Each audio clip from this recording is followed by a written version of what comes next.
माशाल्लाह 70 साल की उम्र में आज ये चल के आ रहे हैं। इनसे पहले चला नहीं जा रहा था, इनके घुटनों में प्रॉब्लम थी। और ये पहले मेरे पास जो है वॉचर पे ट्रॉली पे आए थे और बड़ी इनको दिक्कत परेशानी थी। मेडिकल में इनको घुटने चेंज करने का बोला गया था।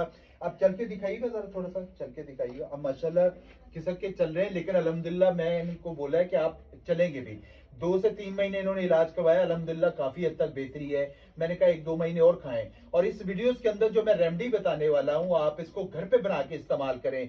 अगर आपको बेहतरी आती है तो उसको खुदारा सदका जारिया समझ के आगे लोगों तक जरूर शेयर कर दिया करें। हो सकता है बेशुमार लोग उस रेमेडी से भी अपने आप को रिकवर कर लेते हैं। आए बैठे बुजुर्ग, आए इधर आए बैठे। आपके साथ बहुत सारे लोगों को ये बताया जाता है कि घुटनों का ऑपरेशन करवा लें।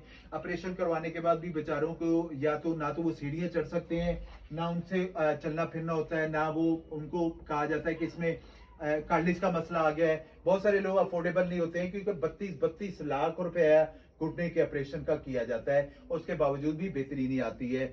आप एक रेमेडी इस्तेमाल करें अगर आपके घुटनों में, या मैं कहता हूं 101 किस्म का भी दर्द है। लेना क्या है, मुस्तकी रूमी 50 ग्राम, इसगंध नगोरी 50 ग्राम, ऊद बलसा लकड़ी 50 ग्राम, सिंगाड़ा 50 ग्राम, सुरंजान तलक 50 ग्राम, चोक चीनी 50 ग्राम, सुरंजान शीरी 50 ग्राम, गूंद छवारा 50 ग्राम और 5 से 10 ग्राम जाफरान। इन सारी चीजों को ब्लेंडर में ब्लेंड करके पाउडर बना लें। 1 चम्मच सुबह नाश्ते के बाद और 1 चम्मच रात को खाने के बाद इस्तेमाल करें। इंशाल्लाह ताला आपके जोड़ों का दर्द ठीक होगा, आपके घुटनों का दर्द ठीक होगा। अगर आपके मोरों में मसला आ गया वो भी ठीक होगा।